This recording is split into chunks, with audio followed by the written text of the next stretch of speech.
ดครับสวัสดีครับอ้าวหมอรวยเอฟซีแฟนช่องทุกๆคนนะครับเนาะโอ้อืมวันนี้มาตามในวทางรัฐบาลไทยนะทีเดียวเนาะฝันเนาะแม่นครับมึงบ่ทันได้ลงฝันอยู่หลายมื้อแหละแต่บ่ลงนะอืมเพราะว่ารออาเการัฐบาลไทยนะเข้าใจไหมเราไปอืรอบมาจะมสวยๆเราบัดเจ้รอไปรอมาก็บ่แม่นนี่ยากหาคลิปเจ้าของลงคือกันนะนั่นแหละวะเนาะเพราะได้เป็นแต่ละคนเฮ็ดปันก็อืเด็ดมเลขนี่เพราะมันเล่นเลยเพื่อนของเลขของบ่ได้ลงเสียเลขเจ้าของฝันนี่บ่ได้ลงเด้อเอาแต่เลขผู้อื่นนะเรียนบ่ทันได้แล้วดินี่อืเดี๋ยวไปตามมมันทางคุมแต่ว่าตกอยู่ เอออืมก็เลยเพึ่งร่วงของแม่อ้อนจันเนาะเพิ่นหัวก็เลี้ยวไปครับนะอืมว่านมันแจก3 ตัวมาขึ้นแล้วก็อธิษฐานได้นะแต่ว่าสำหรับอาทิตย์นะเรียกก็ฝันอาทิตย์เนาะครับอืมเขาเลี้ยงเลยเนาะขอเลี้ยงเลยมื้อนั้นอาทิตย์ไปนอนอยู่บ้านหมอรวยครับนอนอยู่เตียงข้างนอกหน้าบ้านนะเออนาเขาพาก็ได้ถามนี่นาเขาพาเนาะเอ้า นึกออกอาทิตย์จะนอนอยู่นี่ติพะนะว่านอนอยู่นี่เจ้าบ่ย้านบ่โอ้ยแต่ปลาสาข้อยก็นอนมาแล้วนะภาษาหยังอยู่นี่ล่ะเนาะอืมข้อยไปย้านอีหยังก็ดอกมีแต่จะให้ตากับยายเอาบอกเลขแล้วมาบอกเลขบอกเบอร์แหละนะขอโชคขอลาภนำเพราะว่าพ่อแม่บ่รวยเนาะครับเสียชีวิตยายไปแล้วแล้วเสียชีวิตแต่หูจักกับนาทิตสมัยเป็นพระนาทิตไปดูนะอ่าอืมก็เลยว่าโอ้ยลูกหลานมาจังซี่ทุกอย่างยายเอ้ยบอกเลข บอกแนวทางรัฐบาลไทยให้หลานแหน่ซั่นดอกอืมคือนั้นนั่นหมาบักหยังก็ของเจ้าบักน้ำโชคบ่เอาน้ำโชคเฮาเด้เฮาอยู่หั่นแหละเฮามาเข้ามาเตียงนะเตียงนอนเฮานะอืมเฮาก็เลยว่าหนีแม่น้ำโชคกันดอกหาหยังเนี่ยเพิ่นก็บ่ไปเด้อืมมื้อนี้ก็มียายแต่ว่าจำบ่ได้แต่ว่ามันยายได้นะมีเสียงแต่ว่าเขาเสียงผู้เฒ่าเป็นคุณยายแหละเสียงผู้เฒ่าเลยมาบอกนะ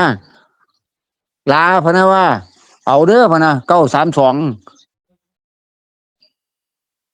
อืม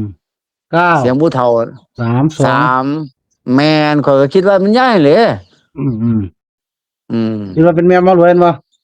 แม่นแล้วเพราะบอกเลยแม่นว่าข้อยก็เด้ผู้ได้ค่อยแม่นแต่ว่าข้อยก็จำหน้าแล้วบ่ค่อยได้เนาะครับค่ายค่าเนาะอืมพอสมัยไปหาหมอรวยดูๆเป็นพานี่ก็จำเผินๆนะอืมแต่ว่าฝันมื้อไปแหละแต่ว่าเงียบนะอืมสิบ่ลงลาวบ่ลงไทยเลยนะเข้าใจบ่ อืมรอวันนี้ให้มันไกลมือก่อนนะวันเฮ็ดนั่นเฮ็ดนี่ไปเฮ็ดแตะเลขหลายลืมของแม่นหรือหมอเจ้าของนะครับมันบ่เกี่ยวได้ว่าเขาจะว่าออกลาวไปแล้วออกลาวไปแล้วมันก็ออกไทยได้นะอืมอื93นี่มซะหน่อย93ก2เลยซะหน่อย93นะแม่น93 92นะอืมบ่รู้32อาจมาก็ได้นะเพราะว่าเขามั่นใจว่าเพราะว่าเขาบ่ได้สนใจว่าเลขไทยเลขลาวบางเที่ยเลขไทยไปเอาเลขลาวมาออกก็ได้เงินเคยมีอยู่อื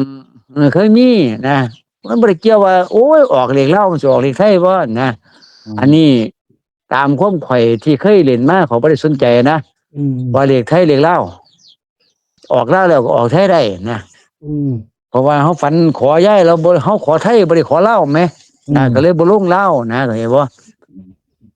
อืมเห็นลงมาก็มั่นใจก็บอกซั่นว่าเลยใส่เห็นลงก็มาก็บอกให้ลงมาก็บอกว่าบอกเขาจะบอกมือว่าเด้อแม่น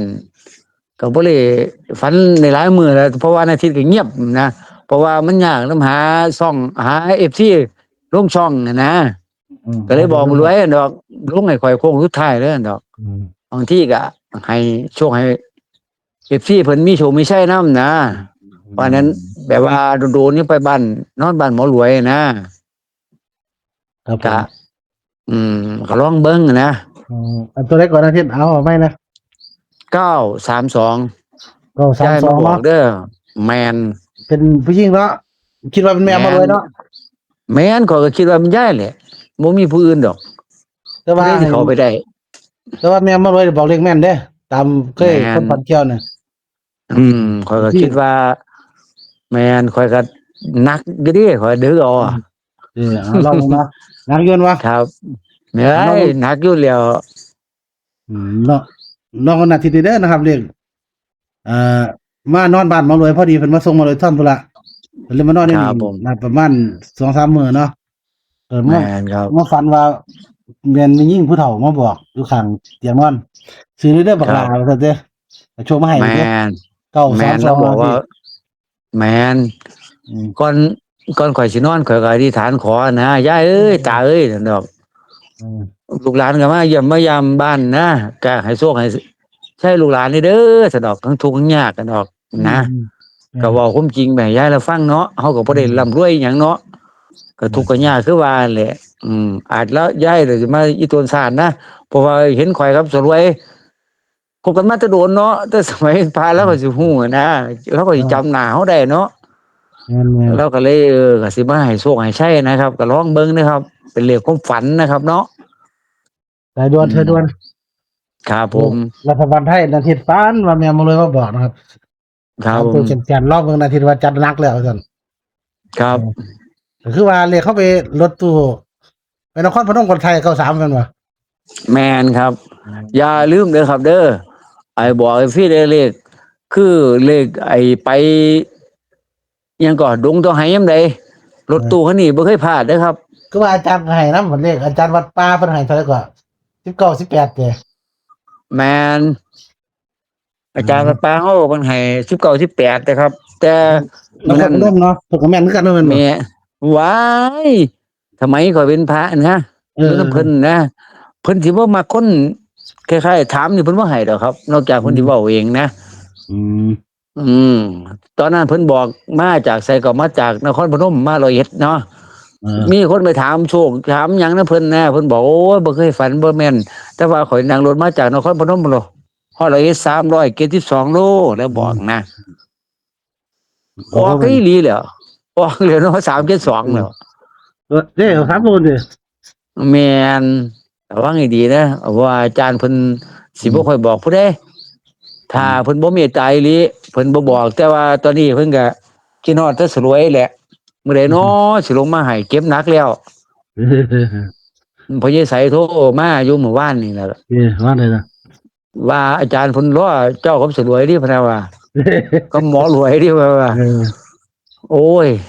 มันบ่ทันได้มี ปัจจัยอยู่เด้อ ปัจจัยไปดิอาจารย์ค่ะมันรถก็บ่มีบอกอาจารย์แน่นหรอกเดินทางไกลอยู่ดินครพนมเนาะครับ เมา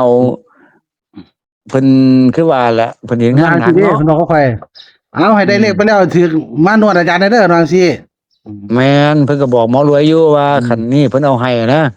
คันเพิ่นที่โตเพิ่นให้นี่นะ